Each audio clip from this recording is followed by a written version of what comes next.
중국이 굉장히 빠르게 로봇을 채택하는 나라로 되고 있어요. 산업화나 이 제조업이 빨리 확산되고 있다 이렇게 해석할 수 있고 인건비가 굉장히 빠르게 늘어나고 있어요. 아마존은 물류 창고가 전부 다 로봇에 의해서 움직이는데 아직도 우리는 사람에 의해서 움직여요. 그러니까 그래서 로봇이라는 거를 미래의 사회 경제 측면에서 한번 볼 필요가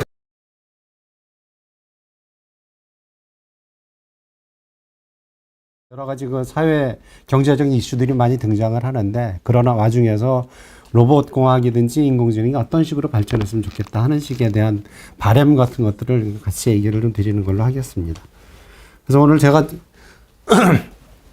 순서로는 여기에 있는 것들에 대충 보면은 이 사람이 이제 썼을 때 1장, 2장, 3장에 해당되는 내용들.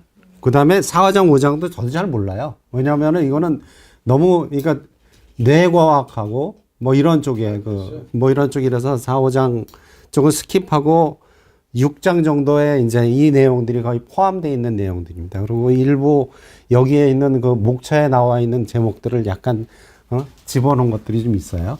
그래서 한번 좀 보시고. 그래서 저는 상상 속의 로봇, 그리고 고전적인 로봇, 로봇이란 무엇인가, 그리고 로봇이 달려온다는 상상이 현실로 되는 거, 그리고 로봇이 또 사라지는 것들도 있어요. 상상과 현실과의 괴리 때문에 사라지는 것들. 그런 예를 좀 보여드리고, 최근에 얘기되고 있는 인공지능과 로봇을 어떻게 융합하느냐 하는 문제들. 그리고 나중에 저는 뭐 인공지능이라고 디파인 안 하고, 이거는 이 보안지능이라고 얘기할 텐데, 그런 AI와 로봇이 만드는 미래 세상, 이런 순서로 얘기를 좀 드리겠습니다. 그리고 이 책에서는 인공지능과 로봇을 구별을 안 해요. 근데 인공지능과 로봇은 어차피 완전히 다른 부분들의 얘기들인데 너무 그런 것들을 구별을 안 하고 인공지능도 썼다가 로봇도 썼다가 막 하니까 좀 독자들이 헷갈릴 수도 있어요. 그래서 저는 주로 로봇 관점에서, 인공지능도 로봇 관점에서 많이 보고 뭐 이렇게 얘기를 좀 드리려고 그래요. 저는 저 소개는 아까 해주셨으니까 됐고, 여러분들을 과거로 좀 소환해 드리겠습니다. 그러니까 우리가 여러 가지 상상들을 많이 했었고, 저도 이 만화 영화를 보면서, 그리고 이 음악을 우리가 기억을 막 하잖아요. 로봇 하면 벌써 딱 떠오르는 게, 나라라 아톰, 예전에. 그래서 한번 잠깐만 예전의 기억들을 한번 소환하는 데서 1절까지만 한번 잠깐 보십시오. 그런 로봇들을 우리가 상상을 하고 있었다는 얘기죠.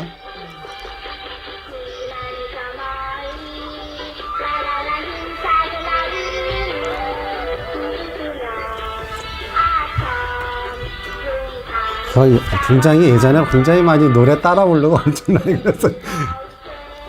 요새도 그냥 저는 이게 아톰 로봇이 만들어진 게 일본의 만화가 오츠카 대사무라고 하는 사람이 만든 건데, 이 전후에 일본이 막 침체되어 있는 이런 것들을, 그러니까 어떤 미래상을 보여줌으로 해서 사람들에 대한 어떤 침체된 마음들을 좀 북돋을 때 많이 기여했다고 얘기를 하고 있어요.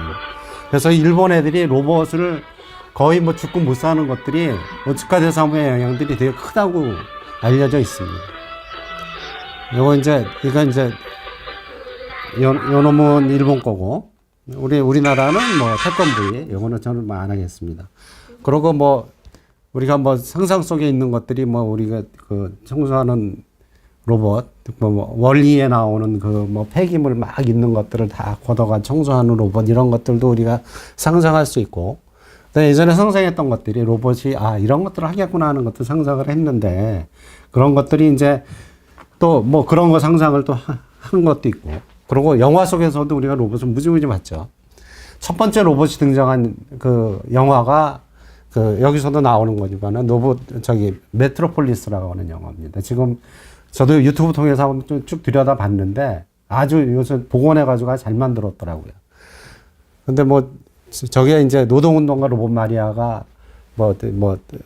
지상과 지하의 세계가 있는데, 지하의 세계에서는 노동만 하는 그런 사람들만 있는 거고, 거기에 노동운동가의 로봇 마리아가 등장해서 한 내용들인데, 요 이미지가 되게 좋아서 그런지 이번에 최근에 제가 그 퀸 콘서트를 갔더니 이 메트로폴리스에 관련되어 있는 화면들을 계속해서 좀 뒤에서 백그라운드로 좀 깔아주더라고요. 그래서 굉장히 유명하고 첨단하면은 처음에 생각하는 것들이 메트로폴리스 이 영화가 그렇게 생각이 됐겠구나 하는 생각을 했고, 그리고 그 금지된 행성이라는 데서 그 영화 1956년도 영화인데 로비라는 영화가 나왔었고, 그리고 뭐 여러분들 다 아시는 스타워즈의 R2D2하고 C3PO. R2D2가 뭐 기억을 뭐 어떻게 하는 뭐 그런 로봇이었고, 그 다음에 사람들 따라서 사람들한테 이 인터랙션을 많이 하면서 뭐 해주는 그런 그 휴머노이드 로봇 C3PO를 여기서 보여줬었죠. 그 다음에 뭐 차례대로 보면은 99년도에 그 가사 돌봄 로봇 앤드류. 이거는 아마 기억을 하실 텐데, 그 어린애하고 같이 있는데 안 늙어가서 나중에 자기가 로봇으로서 인간 시민권을 얻고 자기가 일부러 자기가 늙어서 같이 그 어린 딸애하고 죽는 그런 내용들이죠. 그 다음에 로보캅 뭐 이런 것들이 영화 속에서 이제 사람이 다 죽었는데 그 뇌만 남겨놓고 나머지 것들은 다 그 로봇으로 채우는 것들. 터미네이터의 미래에서 온 로봇들. 그리고 요거는 이제 철학적인 이슈까지 전부 다 포함해서 이제 아이로봇이라고 이 로봇 옛날에 SF를 소설의 아버지라고 얘기하는 사람이 아이작 아시모프잖아요. 아이작 아시모프의 로봇 3원칙.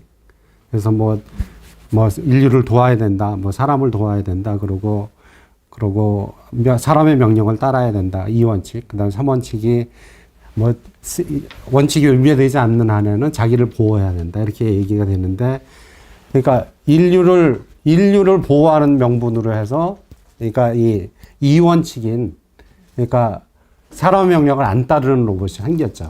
그러니까 자기가 생각했을 때는 인류를 위해서는 너 명령을 따를 필요가 없다. 그런 것들 때문에 컨플릭트가 일어나가지고 만드는 그런 영화인데, 그게 재밌었죠. 이게 아이작 아시모프 원작일 거예요. 우리나라가 여기서 나오는데 로봇 강국이다 이거죠.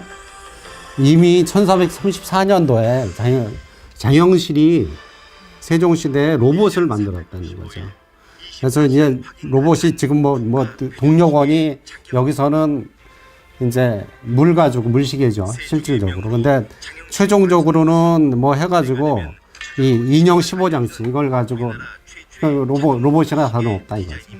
그리고 이런 것들이 전부 다 이 로봇 메커니즘을 전부 다 하여튼 최초의 로봇 메커니즘을 만든 거라고 생각이 듭니다. 장영루를 그래서 우리는 자랑스럽게 생각을 하는 거죠. 이미 1434년도에 저런 식의 로보틱한 것들에 대한 어떤 오토메타 비슷한 걸 만들었었고, 이것도 재미있는데 프랑스 발명가 자크 보캉송, 이때는 이렇게 살롱 문화들이 굉장히 많이 있었을 때 이런 아주 특이한 물건들을 가져가지고 경매도 하고 하면서 이렇게 했던 것 같아요. 그래가지고 이런 쇼업할 때 제일 먼저 태어난 게 이겁니다. 오토마타로. 그래서 이제 이 복강송의 소화하는 오리인데 이거는 아마 복원을 하는 것 같아요. 근데 이 400여 개의 기계 부품으로 만들어서 곡물을 받아먹고 그것들을 배설하는 동작들을 전부 다 로봇으로 만들었어요.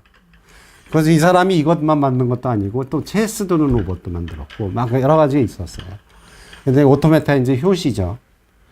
그리고 이제 따라서 또 한 데가 이제 일본. 다나카 히사시게라고 하는 친구가 가라꾸리 인형이라고 하는 것들을 만드는데 이거 로봇에서 어떻게 보면 효시라고 볼 수 있죠. 이거 제가 이 다나카 히사시게가 73세에 도시바를 창업을 합니다. 도시바 창업을 73세 했는데 저는 그 도시바 박물관 동경에 가가지고 딱 봤을 때 정말 신기한 물건들을 예전에 그래서 선풍기, 전구도 거의 에디슨 시대에 거의 전구 만들었고, 도시바에서 굉장히 많이 그랬더라고요. 그 사람이 도시바 창업하기 전에 40대 때 만든 가라꾸기 인형입니다. 실제로 저런 인형까지는 저거는 이제 실제 하는 것들인지 모르겠는데, 그러니까 만들었겠죠. 근데 저거는 복원까지는 안 한 것 같아요. 차 나르는 로봇은 보여주던데 저거는 화살대에서 이렇게 뽑아가지고 관역을 향해서 겨눠가지고 쫙 하는 것까지 만들었어요. 그래서 뭐 대단하다고 생각을 했었어요. 저 1840년대에 저 그냥 태엽만 가지고 저런 것들을 만들어냈습니다. 그러니까 로봇에 대한 어떤 생각들을 많이 했던 거죠. 이것도 뭐 로봇 본격적으로 나오기 전에 39년도에 웨스팅하우스에서 만든 39년도에 뉴욕 박람회에 소개된 로봇입니다.